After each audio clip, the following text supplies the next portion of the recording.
of the blended MBA program in Business Analytics and AI to take the proceedings forward and invite our esteemed panel on the dais.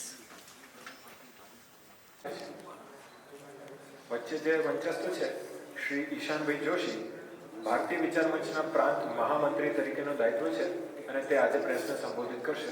હું ઈશાનજી જોશીને નિવેદન કરું છું કે તે પ્રેસને સંબોધિત કરે.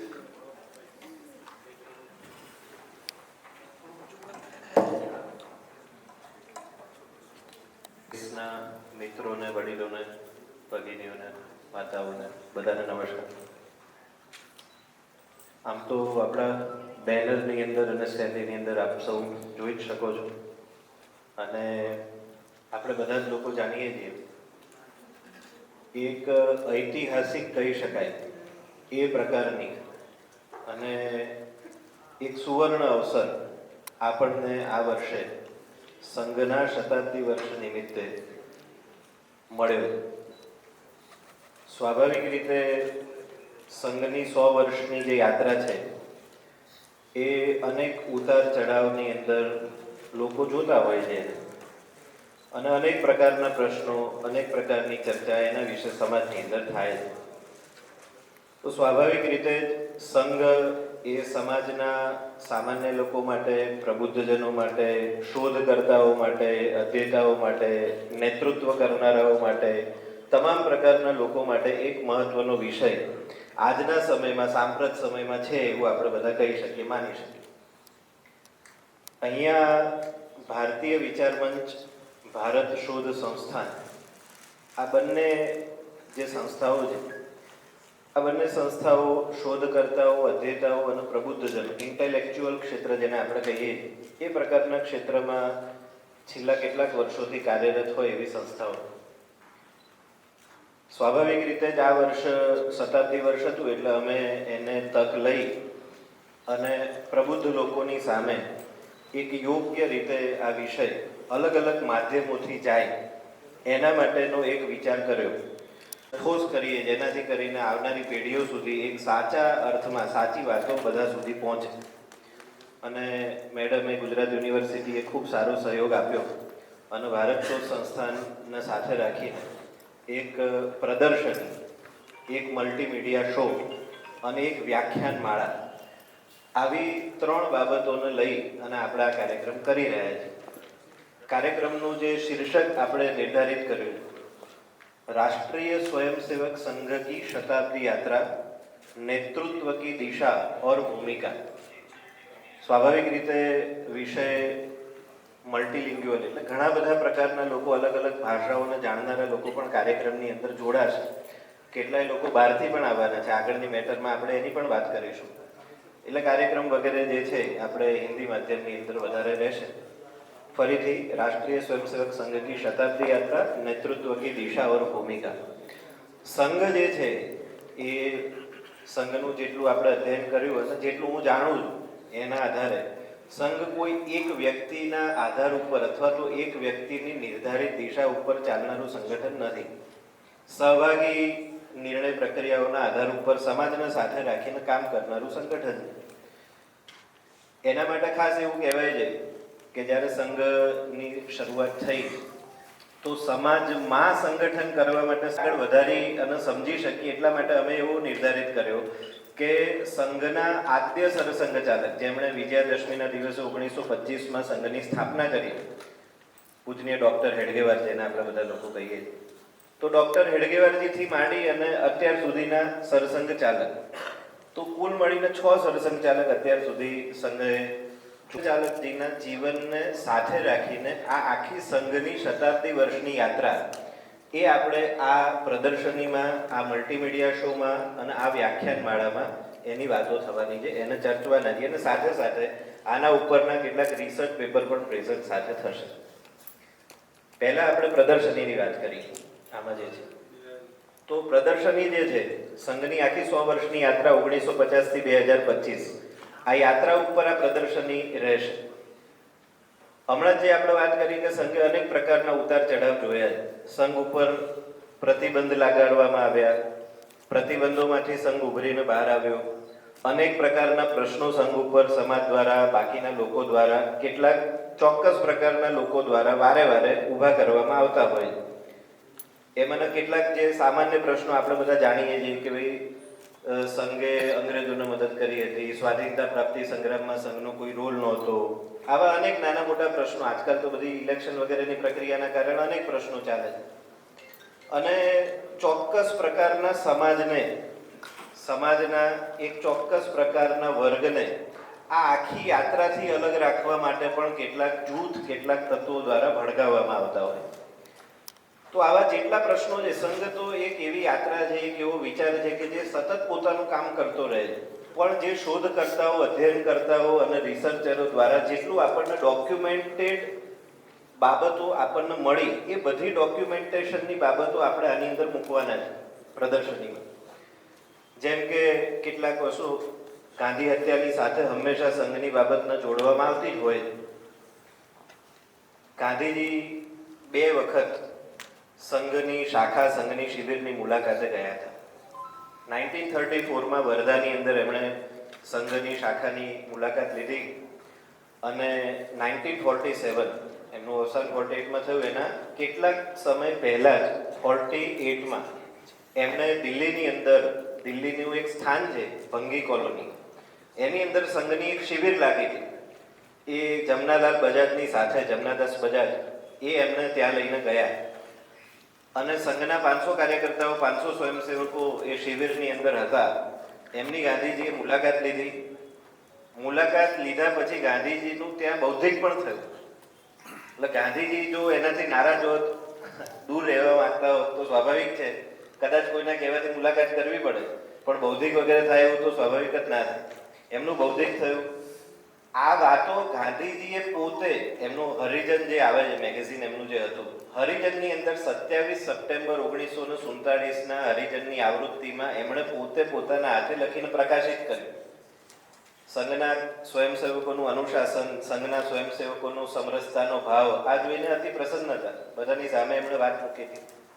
એવી જ રીતે સરદાર વલ્લભભાઈ પટેલ, હમણાં જ 31 ઓક્ટોબર ગઈ, આપણે બધા જાણીએ છીએ, ભારતનું એકતા જાળવવા માટે, એટલે બધા જ રજવાડાઓનું એકત્રીકરણ કરવામાં એમનો એક બહુ મહત્વનો સહયોગ હતો. તો સ્વાભાવિક રીતે કેટલાક રાજ્યો આપણે જાણીએ છીએ જેને એકત્રિત કરવા માટે ઘણી બધી મહેનત કરવી પડી. એમાંનું એક જમ્મુ કાશ્મીર પણ છે. મહારાજા હરિસિંહ જમ્મુ કાશ્મીરના, એમની સાથે ભારતના પ્રદેશમાં વિલીનીકરણ કરવા માટે સંઘના દ્વિતીય સરસંઘચાલક પૂજ્ય ગુરુજીનો પણ એક બહુ મહત્વનો ફાળો, એક બહુ મહત્વનો રોલ રહ્યો છે. સમાજની અંદર ઘણી બધી વખત આવી વાતો થતી હોય છે, પણ સ્વાભાવિક રીતે વિચારમંચ શોધ સંસ્થાન અને ગુજરાત યુનિવર્સિટી, એટલે જે લોકો એકેડેમિક્સની અંદર કામ કરનારા લોકો છે, એમનું મુખ્ય કામ છે ડોક્યુમેન્ટ આધારિત જ વાતો કરવી. એટલે ઇતિહાસની અંદર કહે છે ને, ન મૂલમ લિખ્યતે કિંચિત, એવું કશું નહીં લખવું જે ખોટું હોય. તો સરદાર વલ્લભભાઈના એકનાથજી રાનડે, સંઘના સિનિયર પ્રચારક હતા એ સમયના વરિષ્ઠ, અને પૂજ્ય ગુરુજી, આ બંને સાથેના પત્રો, સંવાદ આખો આ જે છે પત્રાચારના માધ્યમથી આપણને, કનૈયાલાલ મુનશી, ગુજરાત માટે ખૂબ મોટું એ પ્રકારનું નામ છે. કનૈયાલાલ મુનશીએ જ્યારે કોંગ્રેસ છોડ્યું પહેલી વખત 1941માં પુણેની અંદર સંઘની શિબિરમાં એ સંઘના કાર્યકર્તાઓને મળ્યા અને એ રાષ્ટ્રહિતની ભાવનાથી કામ કરનારા જે સંગઠનો એ સમયમાં એમને જે લાગ્યા કોંગ્રેસ છોડ્યા પછી, એમાંનું એક રાષ્ટ્રીય સ્વયંસેવક સંઘ, એની સાથે એમણે સંવાદ સાધ્યો. અને આ સંવાદ એમની ફરીથી કોંગ્રેસની યાત્રા શરૂ થઈ. એ તો રાજકીય યાત્રા હતી, સંઘે કોઈ રાજકીય સંગઠન તો છે નહીં, પણ એ રાજકીય યાત્રાની સાથે સાથે સામાજિક અને સાંસ્કૃતિક રીતે છેવટ સુધી સંઘ કાર્ય સાથે જોડાયેલા રહ્યા.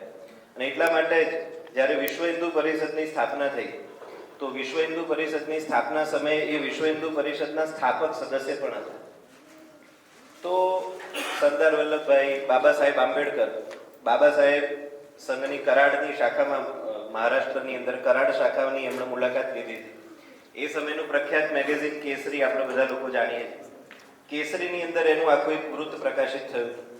બાબા સાહેબ પણ સંઘની સમરસતાની ભાવનાથી ખુશ હતા.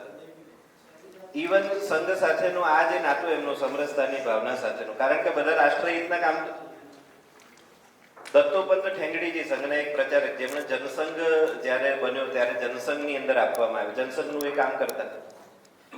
તો જનસંઘનું જ્યારે એમણે કામ શરૂ કર્યું તો બાબા સાહેબ આંબેડકરની મધ્ય પ્રાંતની અંદર એમને જ્યારે ટિકિટ મળીને ઊભા રહ્યા ત્યારે એમના માટેની પોલિટિકલ રિલીઝ, કોંગ્રેસે તો એમની સામે એક પોતાનો કેન્ડિડેટ ઉતાર્યો, જનસંઘે બાબા સાહેબ આંબેડકર માટે રિલીઝ કરી. ઉદાન કરવા માટે રાષ્ટ્રીય સ્વયંસેવક સંઘની સ્થાપના કરીએ છીએ. અને એ જ્વાળા જે એમની અંદર હતી એ તો કોંગ્રેસના પણ સદસ્ય હતા, એટલે એ જે જ્વાળા એમના હૃદયની અંદર હતી એના માટે 1930માં જંગલ સત્યાગ્રહના સમયે એમણે સરસંઘ ચાલક પદ બીજાને સોંપી અને અનેક જગ્યાએ શાખાએથી સ્વયંસેવકોને કહ્યું કે કોંગ્રેસના સદસ્યોનો સાથ આપો, બધા લોકો સાથે મળી અને જંગલ સત્યાગ્રહને સફળ બનાવવા માટેનો પ્રયત્ન કરો. અને જંગલ સત્યાગ્રહના આખા કાર્યની અંદર સંઘના સરસંઘ ચાલક પોતે એક વ્યક્તિ તરીકે અને બાકી અનેક સ્વયંસેવકો બધાએ ભેગા થઈને જંગલ સત્યાગ્રહને સફળ બનાવવા માટેના પ્રયાસ કર્યા, જેના મહારાષ્ટ્ર આર્કાઇવ્સના અનેક ડોક્યુમેન્ટ આના માટેના ઉપલબ્ધ છે. આ બધા ડોક્યુમેન્ટેડ સાથેની પ્રદર્શની આપણે ત્યાં થવાની. સાથે સાથે આપણે બધા લોકો જાણીએ છીએ 100 વર્ષની યાત્રા છે તો કેટલીક માઇલસ્ટોન જગ્યાઓ પણ હોય જ્યાં સંઘની સ્થાપના થઈ હતી. નાગપુરની અંદર ડૉક્ટર હેડગેવારનું જે ઘર છે તો એ ડૉક્ટર હેડગેવારજીનું ઘર છે. એવી રીતે રેશમબાગ નાગપુરની અંદર બહુ મહત્વનું સ્થાન છે સંઘ માટેનું, ત્યાં સ્મૃતિ મંદિર છે. એવી જ રીતે રામ મંદિર તો આપણે બધા લોકો જાણીએ છીએ, હિન્દુ સમાજના હૃદયની અત્યંત નિકટસ્થ જે જગ્યા કહેવાય દેશની અંદર, ભારત માતા. એવી જ રીતે દક્ષિણમાં જઈએ તો કન્યાકુમારીનું વિવેકાનંદ રોક મેમોરિયલ. આ બધા જ મહત્વના જેટલા પણ સ્થાનો છે એ બધા સ્થાનોની અહીંયા એક 3D મોડલ સ્વરૂપે પ્રતિકૃતિ પણ ઊભી કરવામાં આવશે. આવી એક વિશાળ પ્રદર્શની જેમાં સમાજના એવા લોકો જેમણે નાગપુર નથી જોયું, જે સંઘને સમજ્યા નથી, એવા લોકો પણ જોઈ શકશે. કેટલાક પ્રબુદ્ધ વિચારકો, પત્રકાર મિત્રો તમારા જેવા, સાથે સાથે કેટલાક લોકો જે લોકો રિસર્ચ કરતા હશે આ વિષય ઉપર કામ કરનારા, એ બધા લોકો માટે પણ આમાં કંઈક મળી રહે. અને સાથે સાથે સંઘનો એક સૌથી મોટો ફેઝ જે આજે આપણે જોઈએ છીએ, કોરોના કાળથી માંડીને તો આપણે બધા જ લોકો અત્યારે ખાસ ઓળખીએ છીએ. તમે બધા મિત્રો તો અમદાવાદ પ્લેન ક્રેશની દુર્ઘટના વખતે આંખો દેખ્યું જ હશે, રાષ્ટ્રીય સ્વયંસેવક સંઘના સ્વયંસેવક મિત્રોએ જે ત્યાં યોગદાન આપ્યું, સેવા કાર્ય કર્યું, આ બધું પણ એની અંદર સાથે સાથે હશે. એટલે આવી એક પ્રદર્શની છે. એક મલ્ટીમીડિયા શો આજ હોલ સ્વયંસેવક સંઘ ગુજરાતમાં વડોદરાથી જે એની શરૂઆત થઈ, કયા કયા કાર્યકર્તા બંધુઓ હતા, કયા કયા પ્રચારકો બહારથી આવ્યા, કેવી એમને મુશ્કેલીઓ પડી. કારણ કે પહેલી વખત જ્યારે પ્રતિબંધ મૂકવામાં આવ્યો ત્યારે સંઘ ઉપર તો અનેક પ્રકારના પ્રશ્નો થતા હતા. એવા સમયે મહેસાણા રાજ્ય એટલે વડોદરા રાજ્ય, મહેસાણા પ્રદેશ, કારણ કે જૂનું વડોદરા રાજ્ય, એના દિવાનને મહેસાણાના સ્વયંસેવક બંધુઓ એક પત્ર લખ્યો હતો કે દિવાન સાહેબ, અમે બધા લોકો એક સત્યાગ્રહ ઉપર ઉતરવાના છે. સંઘના પ્રતિબંધની સામે આખા દેશની અંદર એક સત્યાગ્રહ સંઘના સ્વયંસેવક બંધુઓએ કર્યો. સંઘે કોઈ એ વખતે હિંસાત્મક પ્રતિકાર નહોતો કર્યો, એના પર ક્યારે પણ સંઘ ઉપર પ્રતિબંધ લાગ્યા, ક્યારે એને હિંસાત્મક પ્રતિકાર નથી કરેલા. બધા સ્વયંસેવકોએ જેલ વહોરી. આ બધાના ડોક્યુમેન્ટેડ વાતો અહીંયા મલ્ટીમીડિયા શોની અંદર પણ આ આવશે. સાથે સાથે મેં જે જંગલ સત્યાગ્રહ કીધું એની પણ એક ફિલ્મ છે. એવી કેટલીક ચોક્કસ ફિલ્મો છે જેનાથી ઓડિયો વિઝ્યુઅલના માધ્યમથી એ સમજી શકાય. આપણે બધા લોકો જાણીએ છીએ આજે જેન ઝી બહુ વાતો ચાલે છે, એમના માટે તો ઓડિયો વિઝ્યુઅલ સૌથી બેસ્ટ વસ્તુ છે. અને આખું વ્યાખ્યાન 1 કલાક સાંભળવું, તમને બધાને પણ ખબર જ છે કે 1 કલાક બેસીને સાંભળવું એટલે કેટલો અઘરો વિષય હોય. તો એ પ્રકારના લોકો માટે ખાસ આપણે ઓડિયો વિઝ્યુઅલ માધ્યમ રાખ્યું છે. અને જે વ્યાખ્યાનમાળા થશે એ વ્યાખ્યાનમાળા જે છે એમાં સંઘ વિષય હોવાના કારણે અને સંઘના 6 સરસંઘ ચાલક વિષય હોવાના કારણે એ જે સૌથી વધુ સમજે છે અને સૌથી વધારે એની જાણકારી જેની પાસે છે એવા જ 4 વક્તાઓને અહીંયા બોલાવવા. આના આધાર ઉપર સંઘના જે સરસંઘ ચાલક, સરકાર્યવાહ અને એના પછી જે સહસરકાર્યવાહ કહેવાય, સામાન્ય ભાષામાં આપણે જેને જોઈન્ટ જનરલ સેક્રેટરી કહી શકીએ, એવા સંઘના 4 જોઈન્ટ જનરલ સેક્રેટરી, 4 સહસરકાર્યવાહ 4 દિવસની વ્યાખ્યાનમાળામાં રહેશે વક્તા તરીકે. પહેલા દિવસે સિનિયર સહસરકાર્યવાહ છે માન્ય ડૉક્ટર કૃષ્ણગોપાલજી. કૃષ્ણગોપાલજી સરસંઘ ચાલક તરીકે આદ્ય સરસંઘ ચાલક ડૉક્ટર પૂજનીય હેડગેવાર સાહેબ એમના ઉપરની માહિતી એમની વ્યાખ્યાનમાળામાં આપશે. બીજા દિવસે પૂજ્ય ગુરુજીના જીવન ઝરમર અને સાથે સાથે સંઘની યાત્રા વિશેની માહિતી શ્રી CR મુકુંદ એ પણ સંઘના સહસરકાર એવા છે એ વિષય આપશે. ત્યારબાદ ત્રીજા દિવસે શ્રી અતુલ લીમેજી એ પણ સંઘના સહસરકાર એવા છે, તેઓ રજ્જુભૈયા અને બાળા સાહેબ દેવરસજીની વાત કરશે.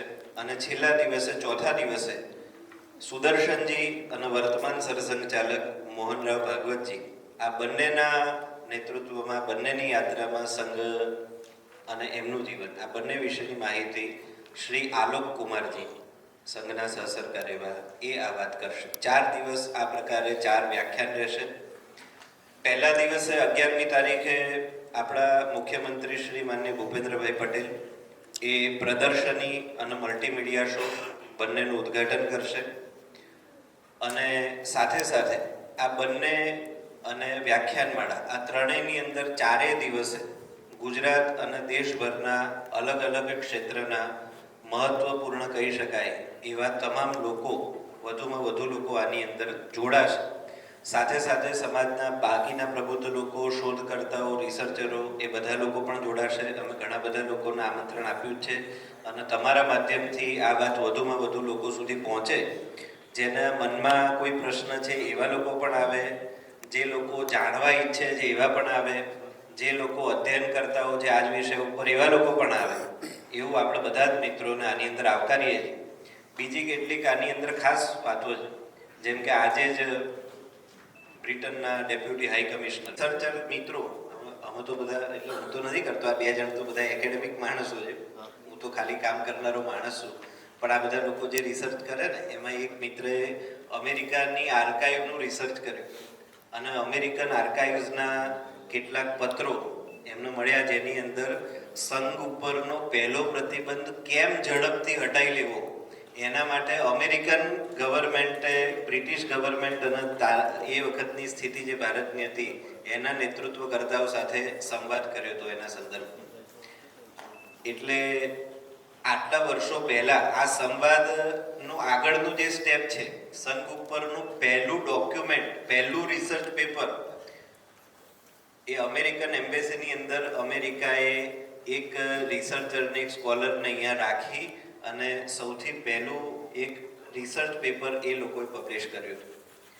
એટલે આપણે જાણી શકીએ કે એટલા સમય પહેલાથી સંઘ એક આંતરરાષ્ટ્રીય વિષય જ પોતાનો સ્ટોલ ઊભો કરશે, જેનો બાકીના શહેરી મિત્રો અને બાકીના લોકો, પ્રબુદ્ધ લોકો, બધા લોકો લાભ લઈ શકશે. એ સિક્કો જે રિલીઝ થયો છે, જે પોસ્ટ, જે એક નાનકડી ટપાલ છે, જેને આપણે અહીંયા જોઈ શકીશું, જેમને ખરીદવી હોય ખરીદી પણ શકશે. તો આની પણ એક સાથે રહેશે. અને બાકી પણ વધુમાં વધુ લોકો કેવી રીતે આનો લાભ લઈ શકે એના માટેનો અમે હજી પણ પ્રયાસ કરી રહ્યા છીએ. અને તમે બધાના માધ્યમથી પણ આ સફળ થશે એવી હું આશા રાખું છું. નમસ્કાર.